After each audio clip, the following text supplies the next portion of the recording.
ओम गणेशाय नमः। आज हम शुक्र प्रदोष व्रत, जो कि सभी सुख समृद्धि और सौभाग्य को प्रदान करने वाला है, उसके बारे में जानेंगे। उससे पहले यदि आपने मेरे चैनल को लाइक शेयर सब्सक्राइब नहीं किया है तो प्लीज लाइक शेयर सब्सक्राइब कर दीजिए। इससे हमें मोटिवेशन मिलता है और हमें प्रेरणा मिलती है कि हम और अच्छी वीडियोस आपके लिए बनाएं। हर माह आने वाले प्रदोष व्रत भगवान शंकर की कृपा पाने का सबसे बड़ा दिन माना जाता है। शुक्रवार को पड़ने वाले व्रत को शुक्र प्रदोष व्रत कहते हैं। इस दिन किए जाने वाले प्रदोष व्रत से सुख समृद्धि और सौभाग्य का वरदान प्राप्त होता है। प्रदोष व्रत की पूजा शाम के समय प्रदोष काल में ही की जाती है। यह प्रदोष सूर्यास्त से लगभग 1 घंटा पहले का समय होता है, जो कि प्रदोष काल कहलाता है। धार्मिक ग्रंथों के अनुसार प्रदोष व्रत करने से भगवान शिव शंकर की पूर्ण कृपा प्राप्त हो जाती है और इससे जीवन में किसी भी प्रकार का अभाव नहीं रहता है।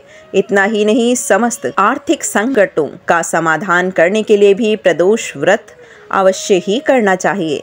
इस व्रत के प्रभाव से हर तरह के रोग दूर होकर बीमारियों पर होने वाले खर्चे में भी कमी आती है। भगवान शिव को ज्ञान और मोक्ष का दाता माना जाता है और आध्यात्म की राह पर चलने वालों को प्रदोष व्रत अवश्य ही करना चाहिए। एक नगर में 3 मित्र रहते थे, राजकुमार, ब्राह्मण कुमार और तीसरा धनिक पुत्र। राजकुमार और ब्राह्मण कुमार विवाहित थे। धनिक पुत्र का भी विवाह हो गया था, लेकिन गौना शेष था।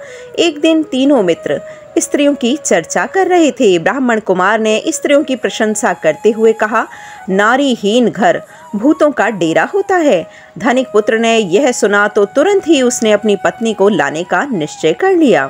तब धनिक पुत्र के माता पिता ने समझाया कि अभी शुक्र देवता डूबे हुए हैं, ऐसे में बहू बेटियों को अपने घर से विदा करवा लाना शुभ नहीं माना जाता।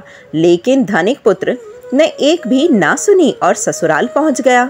ससुराल में भी उसे मनाने की बहुत कोशिश की गई, लेकिन वो जिद पर अड़ा रहा और कन्या के माता पिता को उसकी विदाई करनी पड़ी। विदाई के बाद पति पत्नी शहर से निकले ही थे कि बैलगाड़ी का पहिया निकल गया और बैल की टांग टूट गई। दोनों को चोट लगी, लेकिन फिर भी वो चलते रहे। कुछ दूर जाने पर उनका पाला डाकुओं से पड़ा, जो कि उनका सारा धन लूट कर ले गए। दोनों घर पहुंचे, वहां धनिक पुत्र को सांप ने डस लिया। उसके पिता ने वैद्य को बुलाया तो वैद्य ने बताया कि वह सिर्फ 3 दिन में ही मर जाएगा। जब ब्राह्मण कुमार को यह खबर मिली तो धनिक पुत्र के घर पहुंचा और उसके माता पिता को शुक्र प्रदोष व्रत की सलाह दी और कहा कि इसे पत्नी सहित वापस ससुराल भेज दो। धनिक ने ब्राह्मण कुमार की बात मानी और ससुराल पहुंच गया, जहां उसकी हालत ठीक होती गई।